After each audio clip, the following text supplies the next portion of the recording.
Hello, this is Shan Chandrasekhar welcoming you to another delightful part of our programming. As part of the Achievers, we featured some of the finest, highly accomplished people from around the world.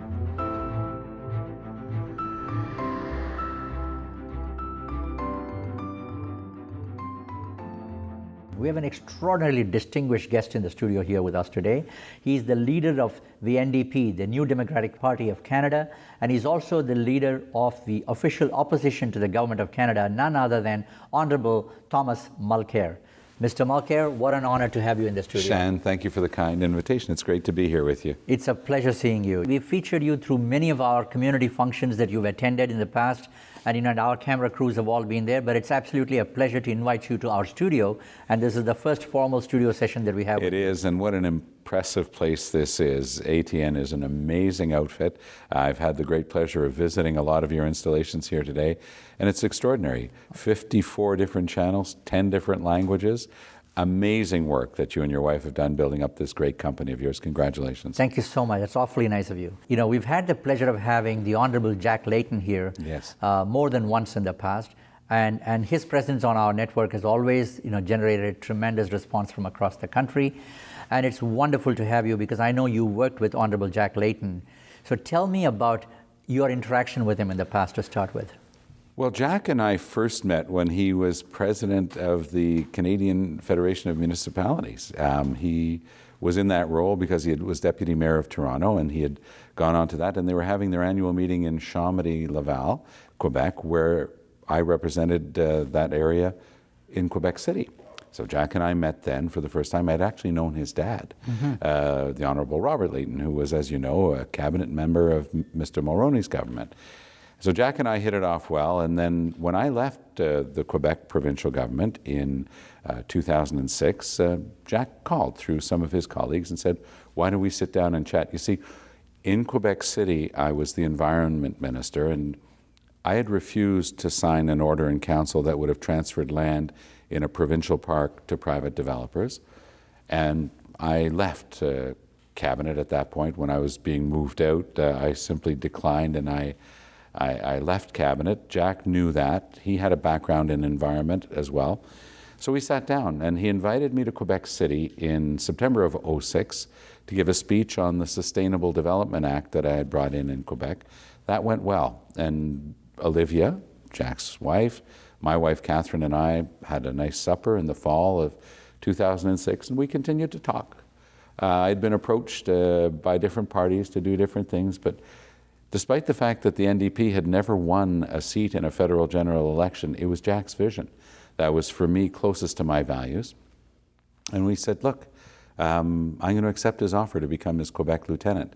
So I was elected a short while later in a by-election, implausibly, because it was a Liberal stronghold called Outremont. I know you used to live in Montreal, so you know where Outremont is. Absolutely. For people who don't know the city that well, if you remember, there's a big church, it's called St. Joseph's Oratory. It's right on the edge of the mountain. That's that area of town. And we won, and then I was able to win again in the general election. So now Quebec is part of the NDP family for the first time in a generation. Quebecers have voted for a Federalist Party. I couldn't be prouder of that.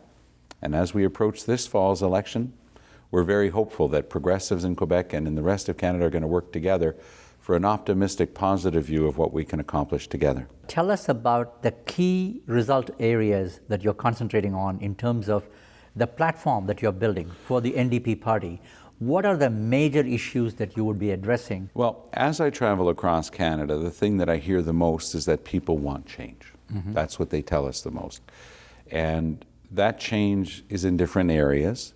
For example, in immigration. Mr. Harper has closed the door to family reunification. He says that's a burden for Canadian society. Shan, I know that all Canadians, unless we're First Nations, Inuit, or Métis people, all Canadians are immigrants of more or less long date, but we're all immigrants to this country.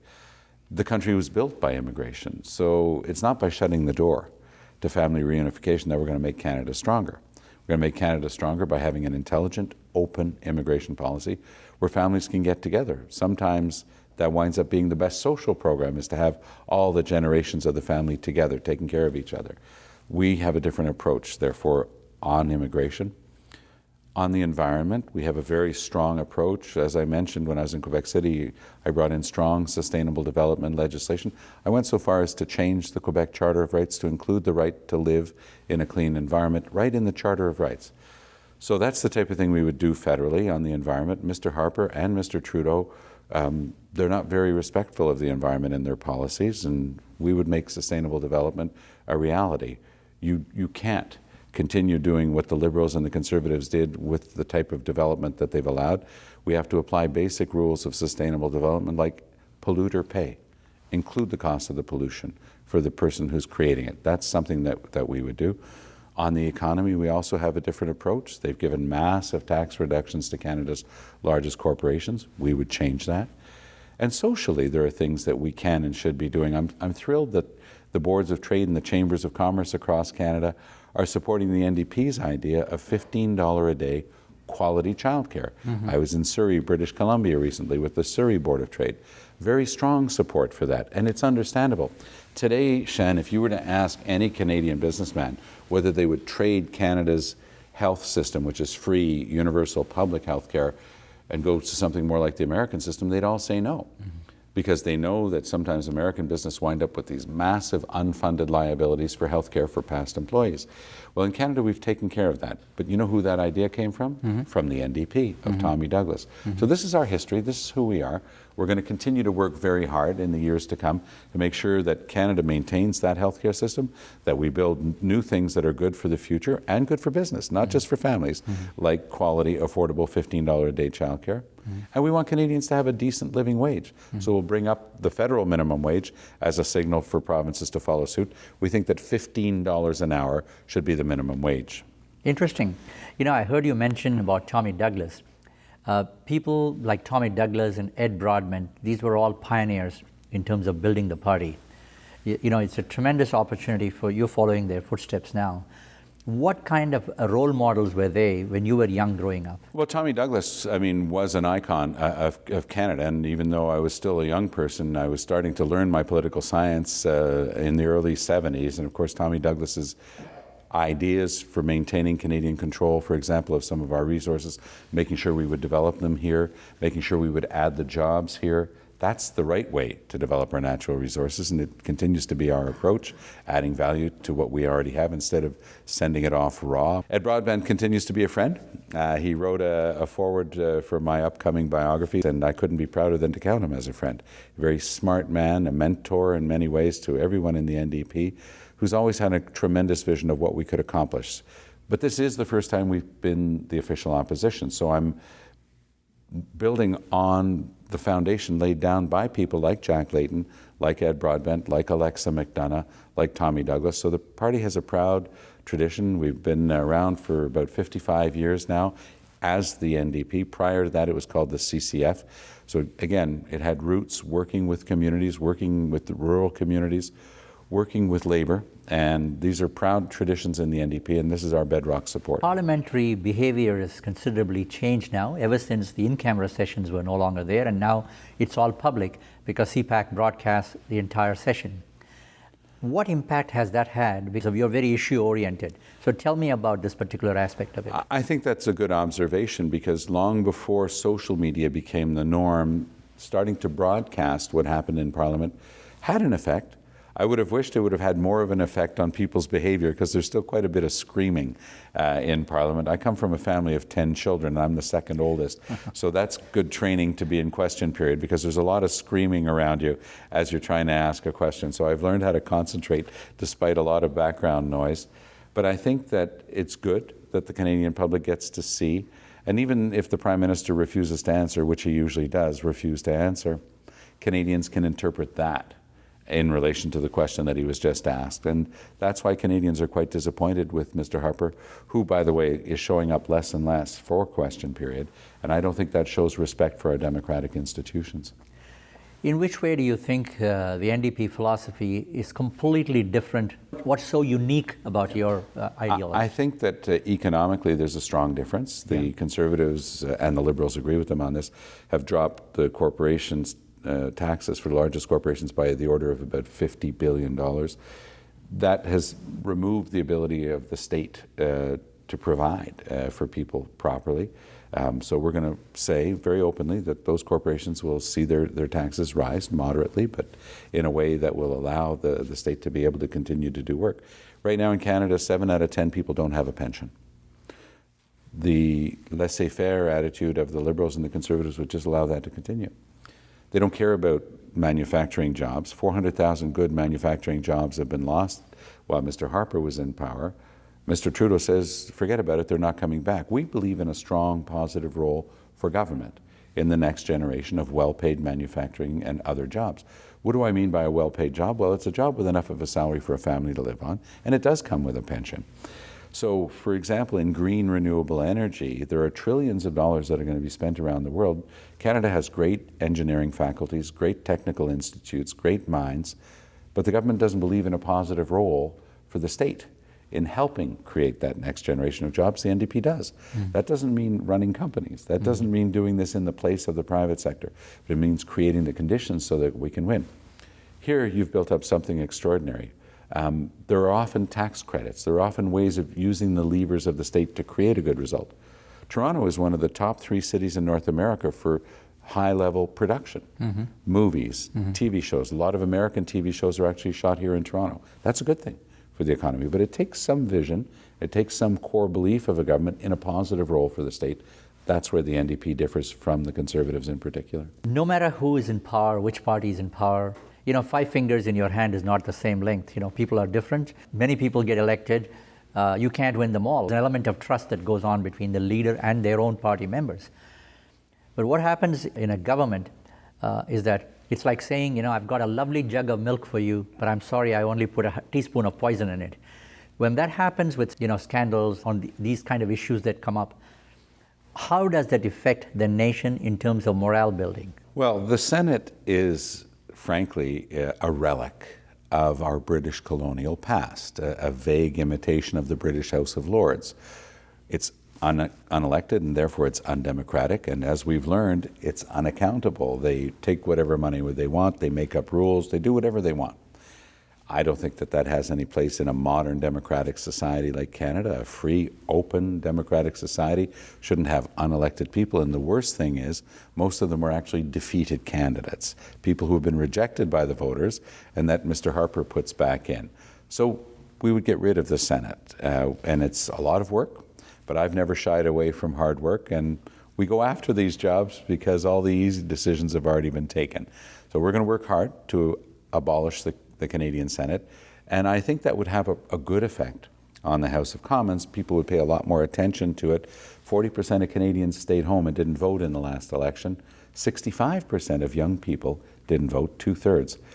So it would get people engaged, and we're also proposing to bring in a form of proportional representation. That's something we firmly believe in. It's a sincerely held belief. And it would have actually resulted in fewer seats for the NDP in the last campaign. So I guess it's probably the best evidence that we really do believe in it. But we think it would be a way also of convincing people that every single vote counts, and that would be a positive thing as well. Interesting. You mentioned about fair representation. Can you elaborate on that in terms of the composition of your current team that would go forward? Well, that's a great question, and I thank you for asking it, Shan, because if anybody goes and looks at the picture of the NDP caucus, you'll see incredible variety, lots of visible minorities, but I couldn't be prouder than to have 2 strong representatives of Canada's First Nations in our caucus. We have great religious diversity. We've got great diversity in terms of country of where people were born. That is, I think, a good reflection of Canada. The NDP has by far the most diverse caucus in the House of Commons. We've also got the highest number of women ever elected to the House of Commons in any caucus, whether it be a governing caucus or an opposition caucus. And that's also something that makes me proud, but it didn't come about by accident. It came about by a clear intention to run as many women as we could. The recent landslide victory in Alberta needless to say, has given a tremendous amount of propulsion to your party. Yes. How do you think that's going to play out in a landscape across this country?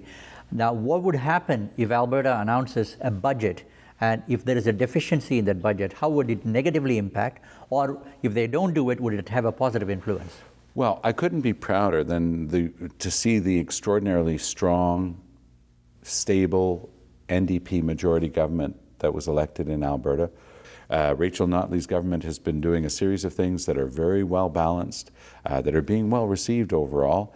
People wanted change there, and they're getting good, positive change, and that's exactly what we would bring nationally, Shan. You know, it's really interesting. You paid attention to the welfare of small business owners across this country, and you praised the small business tax credit that was issued by the government of Manitoba. Can you elaborate on this? Interestingly enough, Manitoba has one of the lowest unemployment rates in Canada, and they've concentrated on lowering the tax rate for small and medium-sized business. But people who know their statistics can tell you that it's those small and medium-sized businesses that create 80% of new jobs in Canada. So while the NDP nationally is saying that we have to make sure that our large corporations are paying their fair share, and they no longer are, we would also lower the tax rate from the current 11% down to 9%, a substantial drop for small and medium-sized businesses. So Manitoba's already gotten that done. They've lowered their tax rate for SMEs down to 0%. And that's a very smart approach because it's helped create jobs. If you actually want that type of positive change, it's only the NDP that will get it done. You know, we've always been told that the small business is truly the pillar of the Canadian economy. It is. So if you ever came to power, what would you do that would be tremendously to enhance the scope of small business and support them across this country? Well, there are a couple of things that we can do. One is the obvious one that I just mentioned, which is to lower the tax rate. That's help for all of them across the board. But there are other things that we can do to enhance their competitive position. For example, we've proposed a tax credit if you're doing something innovative and something more technological. We'd also allow them to get their money back quicker if they're making a capital investment. You would know what that means when you make a massive investment in capital here. So getting your capital cost allowance back quicker, accelerating that, is something that we can also do. That's wonderful. You know, you as an opposition leader, you were praised actually by the former Prime Minister, Right Honorable Brian Mulroney, and he actually compared you with John Diefenbaker at one time. That's quite a compliment for you. I guess it is for anyone who remembers John Diefenbaker, but I think what Mr. Mulroney was saying was he was watching the strong performance in the House as Leader of the Opposition, and it's a very nice compliment coming from a former Prime Minister. If you were to identify any area that the three parties have really come together, would it be national security? Would that be the one that you all agreed together? Well, what was interesting is that in the wake of the attack in Parliament on October 22nd, there was a moment the next day when we said, Parliament's going to sit. And we came back into Parliament and we sat the next day. And there was a good moment then, because I sensed that we were all on the same page. But unfortunately, sometimes when you chase away what's natural, it comes galloping back. And what happened here is that, and we had asked that we be careful not to do that. And Mr. Harper has a tendency to say, if you don't agree with me, then you're not being strong. So we strongly disagreed with Bill C-51, which he presented as his anti-terrorist bill. But we read it and we said, hold on, this is a danger for the rights and freedoms of all Canadians. So in Mr. Harper's world, it's always dark choices, very stark choices. It's, do you want jobs or do you want the environment? Well, a real Prime Minister has to take care of both. You have to respect the environment while you're creating jobs. Do you want rights and freedoms, or do you want to fight against terrorism? The fight against terrorism has to be robust and real, but it doesn't have to be, and it cannot be, at the expense of the rights and freedoms that define us as Canadians. Mr. Harper takes a different view. When we stood up and said we were against C-51, Canadians took notice because the Liberals were going to vote for it. They said they were going to vote for it, even though they said they were against it. So Canadians said, hold on, how does that work? You either have a principle or you don't. You can't say that you have a conviction against something, but you're going to vote for it because you don't want the other guy to make political hay. And yet that was Mr. Trudeau's explanation. I found that weak. So I think that Canadians took notice because when we took our strong stand against C-51, we said, we're going to take this on principle. A lot of people, a lot of critics and pundits said, do you realize that more than 80% of Canadians support that bill? And we said, we're going to take the time to explain it. We're going to say why it's dangerous. And lo and behold, Shan, within just a couple of weeks, we had former prime ministers, judges of the Supreme Court, senior law professors, people from across Canada saying, be very careful. There are several huge problems with this bill.